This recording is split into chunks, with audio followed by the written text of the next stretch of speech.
Good morning students. बेटा last lecture में हमने आपको बताया था कि कोई भी वेक्टर है उसका 3 डायमेंशन के अंदर रेक्टेंगुलर कंपोनेंट किस तरीके से किया जाता है। ठीक है, उसी के बेस पर हम छोटा सा एक न्यूमेरिकल लेकर चलते हैं।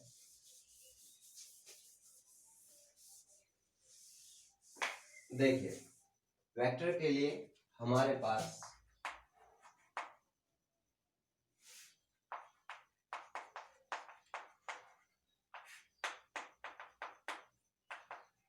रेक्टेंगुलर कंपोनेंट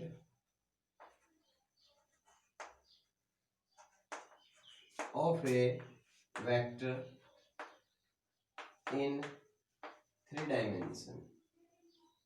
ठीक है, अभी हमारा जो क्वेश्चन है वो क्या है,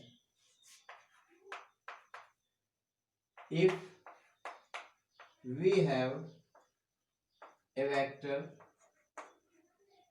vector which is equals to 3i plus 2j minus 5k, then find first magnitude of a vector, second direction cosines of this vector, direction cosines of a vector। Clear. अब देखिए हमारे पास इसका आंसर है कि अगर हमारे पास कोई भी वेक्टर है ए वेक्टर, तो हम उसको किस तरीके से लिख सकते हैं, A X I plus A Y J plus A Z K, where A X A Y and A Z are the rectangular component of vector A vector. Clear. If we want to calculate magnitude of a vector, then this is equal to ax square plus ay square plus az square complete का under the root. Clear. अभी यहां से अगर हम इस vector को compare करते हैं हमारे ए वेक्टर से, तो इसके अकॉर्डिंग हमारे पास आता है कि ए एक्स की वैल्यू 3 है, ए वाई की वैल्यू 2 है और ए जेड की वैल्यू हमारे पास -5 है। अगर ये वैल्यूज मैं यहाँ डालता हूं तो हमारे पास आएगा under the root A X यानी कि 3 का स्क्वायर प्लस ए वाई यानी कि 2 का स्क्वायर प्लस ए जेड यानी कि -5 का स्क्वायर। यहाँ से under the root 9 plus 4 plus 25 यानी कि 13 प्लस 5 यानी कि 38। ये जो है ये हमारे पास आया ए का मैग्नीट्यूड। ठीक है, अब इसके बाद हमारे पास आता है कि direction cosines of a vector. Last video में मैंने आपको बताया था कि किसी भी वेक्टर के डायरेक्शन कोसाइंस कैलकुलेट करने के लिए हम क्या लेकर चलते हैं कि भाई जो cos अल्फा, cos बीटा और cos गामा जो हमारे पास आए थे वो डायरेक्शन कोसाइंस होते हैं। यहाँ से cos अल्फा हमारे पास आया था ए एक्स अपॉन ए, cos बीटा हमारे पास आया था ए वाई अपॉन ए और cos गामा हमारे पास आया था ए जेड अपॉन ए। तो इसके अकॉर्डिंग मैं लिख सकता हूँ कि जो cos अल्फा है इसकी वैल्यू हमारे पास होगी ए एक्स यानी कि 3 upon root 38। Similarly cos beta की वैल्यू होगी A y upon A which is equals to root 38। A z यानी कि -5 upon A root 38। Clear. These are the direction cosines of this vector. तो ये हमारे पास एक छोटा सा न्यूमेरिकल था। इसके बाद हमारे पास आता है कि अगर हमें कोई भी वेक्टर दिया हुआ है और उसका रिजोल्यूशन करना है, ठीक है, तो इससे पहले हमने आपको रिजोल्यूशन करना सिखाया था। तो वो जो हमने रिजोल्यूशन ऑफ वेक्टर किया था उसकी क्या एप्लीकेशन है डेली लाइफ के अंदर, वो जो रिजोल्यूशन ऑफ वेक्टर है वो कहाँ यूज होता है, ठीक है, उसको समझते हैं। देखिए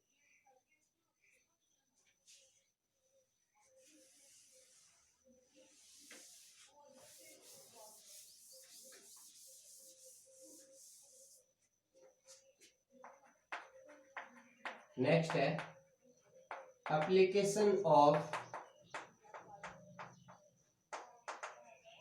रिजोल्यूशन ऑफ वेक्टर, किसी भी वेक्टर का जब हम रिजोल्यूशन करते हैं तो उसकी एप्लीकेशन क्या है। फर्स्ट एप्लीकेशन है it plays an important role in walking. जब हम कभी भी अर्थ सरफेस पर मूव करते हैं, ठीक है, तो इसके अंदर रिजोल्यूशन ऑफ वेक्टर का एक इंपॉर्टेंट रोल होता है। देखिए किस तरीके से होता है।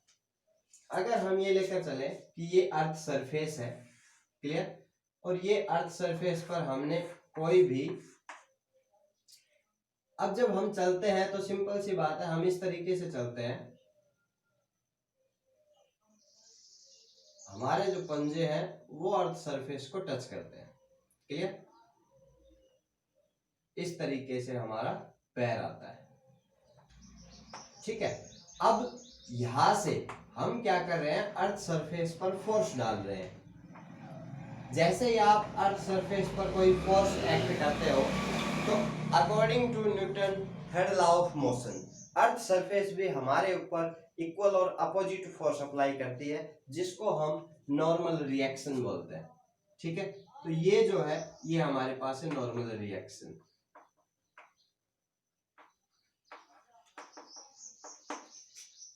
अब ये जो नॉर्मल रिएक्शन है ये अर्थ सरफेस के साथ एंगल बनाता है थीटा। यहां से हम नॉर्मल रिएक्शन के रेक्टेंगुलर कंपोनेंट लेते हैं। इधर कंपोनेंट होगा आर कोस थीटा और ये जो कंपोनेंट होगा इस तरफ ये होगा आर साइन थीटा। यानी कि यहां से हम कह सकते हैं कि ये जो कंपोनेंट है इसकी वजह से क्या होता है, जो बॉडी का जो वेट होता है वो हमेशा वर्टिकली डाउनवर्ड होता है, क्लियर। तो ये जो आर साइन थीटा है ये तो बॉडी के वेट को बैलेंस करता है, ठीक है। और R cos theta, the component R cos theta is responsible for walking, ठीक है। तो यहां से मैं कह सकता हूं कि as R resolves into its rectangular component,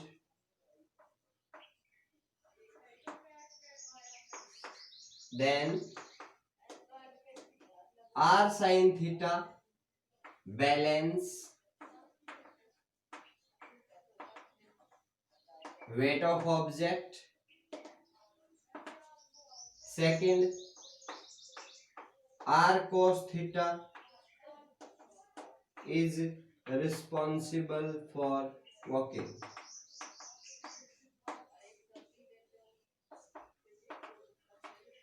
When r cos theta is greater than force of friction, अभी आपको पता है जब आप आगे की तरफ चलते हो तो फोर्स ऑफ फ्रिक्शन हमेशा मोशन के अपोजिट डायरेक्शन में लगता है, तो इस डायरेक्शन में हमारे पास लग रहा है फोर्स ऑफ फ्रिक्शन, ठीक है।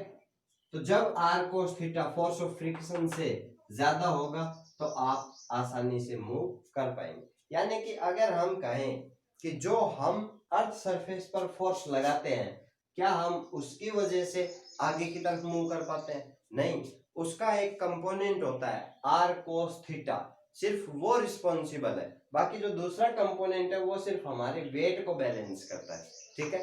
तो ये जो रिजोल्यूशन ऑफ वेक्टर है ये वॉकिंग के अंदर एक इंपॉर्टेंट रोल प्ले करता है, ये हमने देखा।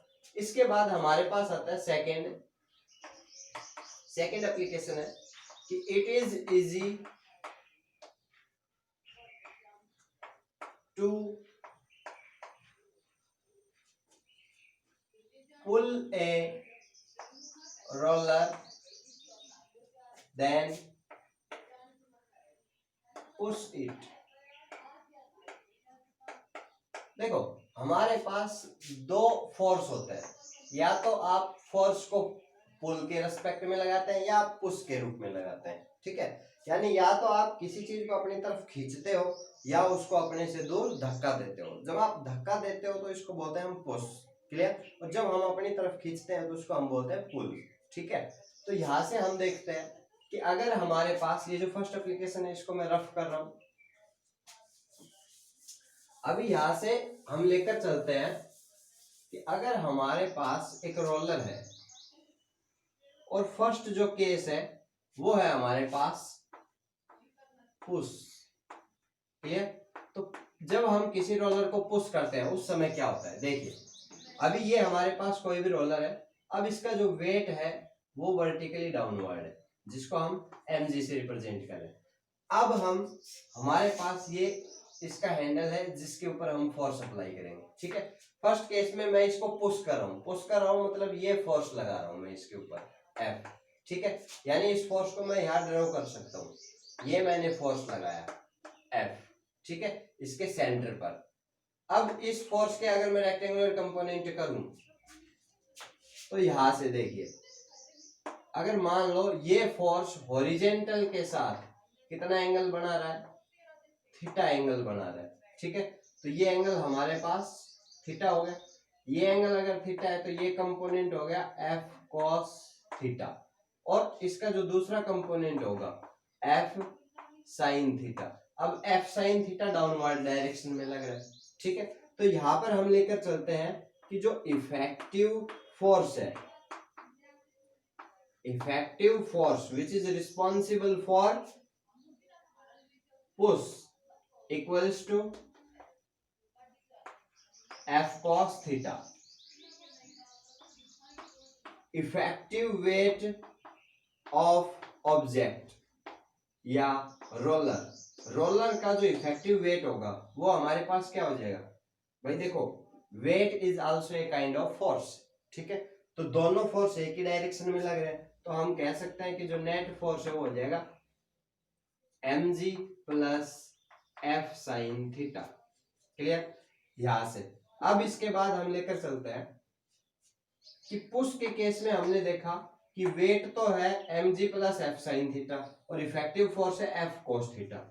अब हम दूसरा केस लेते हैं, पुल के केस में हमारे पास क्या होता है, ये अगर हमारे पास रोलर है, ये हमने कोई भी सेंटर लिया इसका, अभी ये हमारे पास हैंडल है, अभी हम इसको पुल कर रहे हैं, यानी कि हम फोर्स लगाएंगे इस तरफ, अपनी तरफ हम इसको खींचेंगे।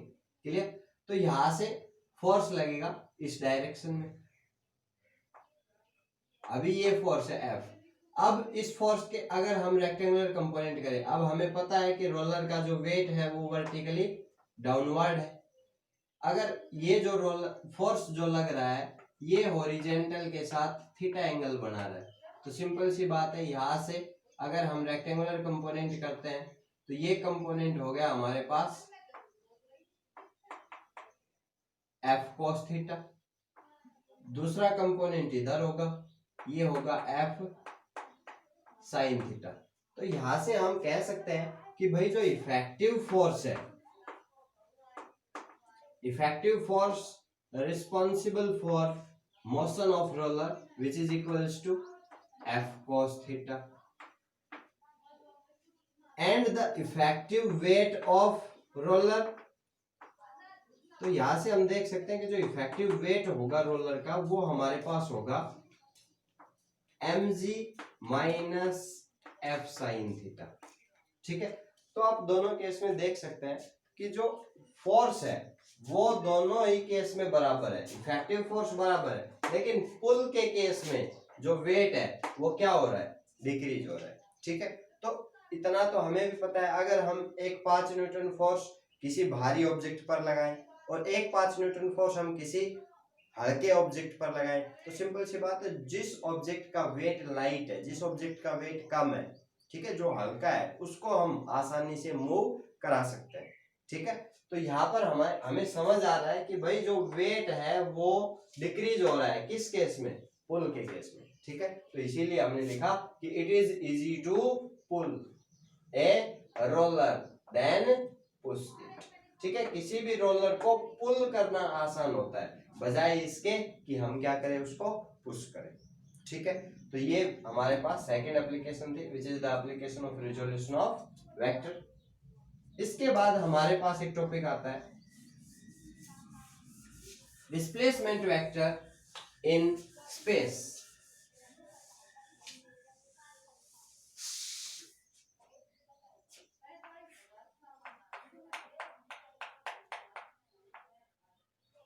Displacement vector in space. देखिए, अगर हमारे पास दो पॉइंट्स है, हम ये लेकर चल रहे हैं कि हम ये ओरिजिन है, इधर एक्स एक्सिस है, इधर वाई एक्सिस है, इधर जेड एक्सिस है। हम ये लेकर चले हमारे पास एक पॉइंट है P, यानी कि when time is equals to t the object is at point P। जब टाइम t था तो ऑब्जेक्ट P पॉइंट पर था और P पॉइंट के जो कोऑर्डिनेट्स हैं वो है x, y और z। Clear? After time t1, या हम कहें कि when time is equals to t1, object reach at point q which have coordinates x1, y1, z1। ठीक है, तो यहां से सिंपल सी बात है, ये जो p पॉइंट है इसका जो पोजीशन वेक्टर है इसको हम बोल देते हैं r वेक्टर, और q पॉइंट का जो पोजीशन वेक्टर है इसको हम बोल देते हैं r1 vector.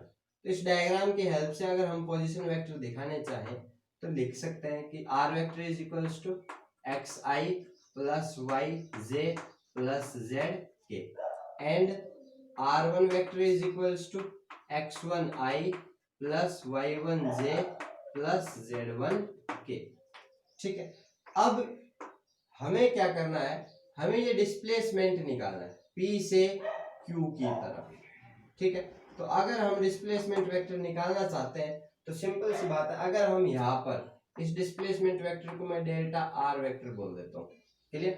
Then according to triangle law of vector addition, triangle law of vector addition के अकॉर्डिंग हमारे पास क्या आएगा,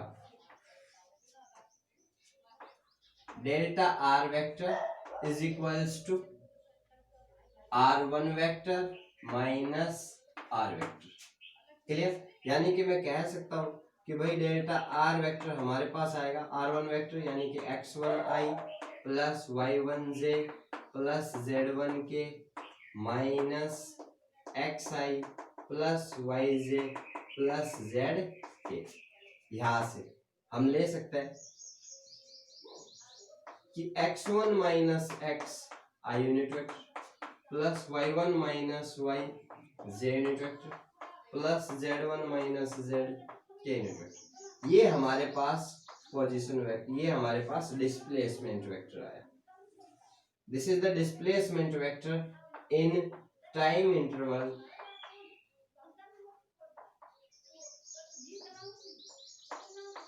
t1 माइनस t। क्लियर? जब टाइम t था तो ऑब्जेक्ट p पॉइंट पर था, जब टाइम t1 हो गया तो ऑब्जेक्ट q पॉइंट पर हो गया। ठीक है, तो ये हमारे पास डिस्प्लेसमेंट वेक्टर है। अगर इसके लिए भी आप एक छोटा सा एग्जांपल लेना चाहें तो सिंपल ले सकते हैं कि मान लो p पॉइंट का एक हमें पोजीशन वेक्टर दे दिया r वेक्टर, और वो हमें दे दिया 2i plus 5j minus 3k, और डेल्टा टी टाइम के बाद, ठीक है, कोई भी टाइम ले लिया हमने डेल्टा टी टाइम के बाद ऑब्जेक्ट ने अपनी पोजीशन चेंज की और वो r1 वेक्टर पे पहुंच गया, जिसका पोजीशन वेक्टर q पॉइंट पर पहुंच गया, जिसका पोजीशन वेक्टर r1 वेक्टर है, और उसकी वैल्यू है हमारे पास i minus 2j plus k। ठीक है, अब हमें डिस्प्लेसमेंट वेक्टर निकालना है। अब जो डिस्प्लेसमेंट वेक्टर होगा डेल्टा r, वो क्या हो जाएगा, r1 vector minus r vector. अब वैल्यूज डालते हैं हम, then i unit vector minus 2j unit vector plus k unit vector minus 2i unit vector plus 5j unit vector minus 3k unit vector. तो यहाँ से हम इसको लिख सकते हैं कि देखो 1 minus 2i unit vector plus minus 2 plus 5j unit vector plus 1 minus 3k unit vector. यानी कि जो हमारे पास डिस्प्लेसमेंट वेक्टर आया वो क्या आएगा, minus i unit vector plus 3 J unit vector and minus 2 के यूनिट वेक्टर। क्लियर? तो यहाँ से हम फाइंड आउट कर सकते हैं डिस्प्लेसमेंट वेक्टर। ठीक है, तो आज हमने जो आपको टॉपिक कराए हैं उनको आप अच्छे से स्टडी कीजिए, अपनी फेयर नोटबुक में लिखिए और अपनी जो सेल्फ स्टडी है उसको थोड़ा कंटिन्यू रखिए। ठीक है, धन्यवाद।